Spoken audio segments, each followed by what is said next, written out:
حضرت موسیٰ علیہ السلام کا آپ کو معلوم ہے کہ کوہ طور پر اللہ تعالیٰ سے ہم کلامی کا شرف حاصل کرتے تھے. گفتگو ہو رہی ہے لیکن اللہ نظر نہیں آ رہا. اب اس کو اپنے اوپر طاری کیجئے کہ صاف سامنے آتے بھی نہیں، صاف چھپتے بھی نہیں. یہ جو صورتحال تھی کہ اگر کسی کی آپ آواز سن رہے ہیں، کلام سن رہے ہیں، سامنے نہیں آ رہا، تو آپ کے دل میں خواہش پیدا ہوگی کہ ذرا سا یہ پردہ بھی اٹھا دیا جائے، مجھے دیدار بھی حاصل ہو جائے. لہذا سورہ اعراف میں ہے جب کئی بار یہ شرف ہم کلامی حاصل ہوا اللہ سے، تو حضرت موسیٰ علیہ السلام نے بڑی ہمت سے کام لیا، بڑی جرت کی اور درخواست کر دی، رب ارنی انظر الیک. یہ جو پردہ بیچ میں حائل کیا ہوا ہے پروردگار، تو میرا شوق دیکھ، میرا اشتیاق دیکھ، تو مجھے ذرا دیدار بھی عطا ہو جائے. اس پر کیا بات کہی گئی؟ لن ترانی، موسیٰ تم مجھے ہرگز نہیں دیکھ سکتے، تم اس جسد ظاہری کے ساتھ، اس جسد مادی کے ساتھ، ان عنصری آنکھوں سے میرا دیدار نہیں کر سکتے.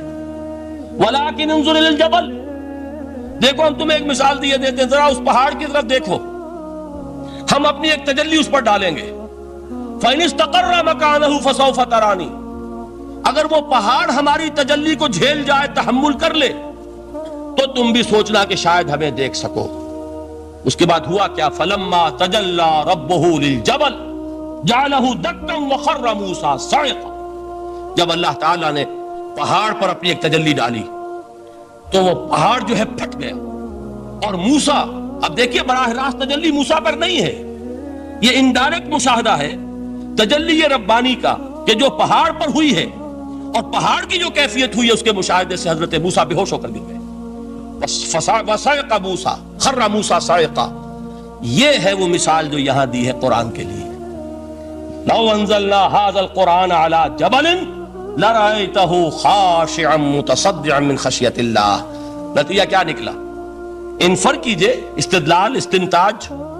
نتیجہ یہ نکلا کہ جو تاثیر تجلی ذات ربانی کی ہے وہی تاثیر کلام ربانی کی ہے. صرف یہ ہے کہ ہمیں اس کا شعور نہیں، ہمیں اس کا ادراک نہیں. یہ بالکل ذات کی تجلی کی جو تاثیر تھی وہی قرآن خود بیان کر رہا ہے کہ اس کلام ربانی کی بھی. اس کو بھی علامہ اقبال نے خوب کہا ہے، فاش گویم آنچ در دل مزمرست، صاف کہہ دیتا ہوں جو کچھ میرے دل میں ہے. این کتابیں نیست چیزیں دیگرست. اسے کتاب نہ سمجھ بیٹھنا قرآن کو، یہ کتاب نہیں ہے، کچھ اور ہے. کچھ اور کیا ہے؟ مثل حق پنہاؤ ہم پیداستو، زندہ پائندہ گویاستو.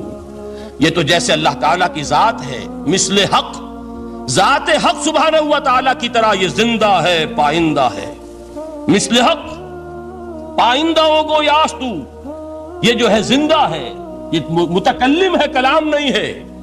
کل صفات ربانیہ جو ہیں ظاہر اور باطن، مثل حق پنہاؤ، ظاہر و پنہا، اور حی و قیوم جیسے اللہ کی ذات ہے، وہی صفات اس کلام کی ہیں. اور اس کے بعد وہ شعر آیا تھا جو میں پہلے سنا چکا ہوں، چوں بجاں در رفت جاں دیگر شود. جب یہ قرآن کسی انسان کے اندر سرایت کر جاتا ہے، اس کے دل پر نازل ہوتا ہے. دیکھیے یہ الفاظ آپ کو کہیں اور نہیں ملیں گے. میرے نزدیک جہاں علامہ اقبال اس دور میں قرآن کی عظمت کا سب سے بڑا ثبوت ہے، وہاں عظمت قرآنی کے سب سے زیادہ واقف اور اس کا سب سے زیادہ شعور رکھنے والے بھی علامہ اقبال. یہ الفاظ آپ کو کہیں نہیں مل سکیں گے کہ مثل حق پنہاؤ ہم پیداستو، زندہ و پائندہ گویاستو، چوں بجاں در رفت جاں دیگر شود، جاں چو دیگر شد جہاں دیگر شود. جب یہ انسانوں کے اندر سرایت کر جاتا ہے، ان کے اندر ایک انقلاب آ جاتا ہے، اور یہ اندر کا انقلاب ہے جو ایک عالمی انقلاب کا پیش خیمہ بنتا ہے. آپ آرڈیننس کے ذریعے سے نمازیں پڑھوائیں گے تو پھر نماز وہی پڑھی جائے گی جو آفس ٹائم میں آئے گی، باقی اور کیوں پڑھیں گے؟ وہ تو آرڈیننس کے ذریعے سے پڑھائی جا رہی ہے نا. اس کا حشر تو وہ ہوگا جو ہمارے ہاں دیکھا جا چکا ہے. اور اس وقت بھی، اس زمانے میں نے یہ سنا ایک جگہ کہ کلاس 4 امپلائیز جو ہیں، وہ شروع میں جب آرڈیننس نافذ ہوا تھا ہمارے ہاں تو دفتروں میں بڑا اہتمام ہوا، آفیسرز نے خاص طور پر بڑے اہتمام سے ظہر کی نماز پڑھنی شروع کی. لیکن مجھے بتایا گیا کہ کلاس 4 امپلائیز جو ہیں ہمارے، یہ ڈرائیورز ہیں، پی اینز ہیں، یہ کھڑے ہنستے رہتے ہیں، شریک نہیں ہوتے. میں نے ان سے کہا وہ اس لیے کہ انہیں معلوم ہے کہ آپ بھی تو یہی پڑھ رہے ہیں صرف نماز، باقی آپ کے ڈرائیور سے اور آپ کے خانسامہ سے یہ بات چھپی ہوئی نہیں ہے کہ عصر آپ نے بھی نہیں پڑھنی، یہ صرف زور ہے جو آپ پڑھ رہے ہیں۔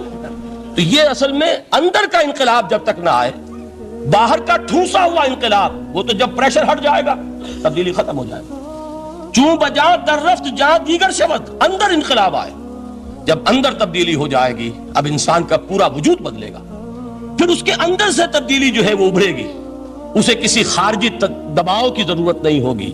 جہاں چو دیگر شد جہاں دیگر شود، اور جب انسانی شخصیتوں کے اندر یہ انقلاب اندر سے آتا ہے تو پھر وہ عالمی انقلاب بنتا ہے، جیسے کہ محمد رسول اللہ کا انقلاب۔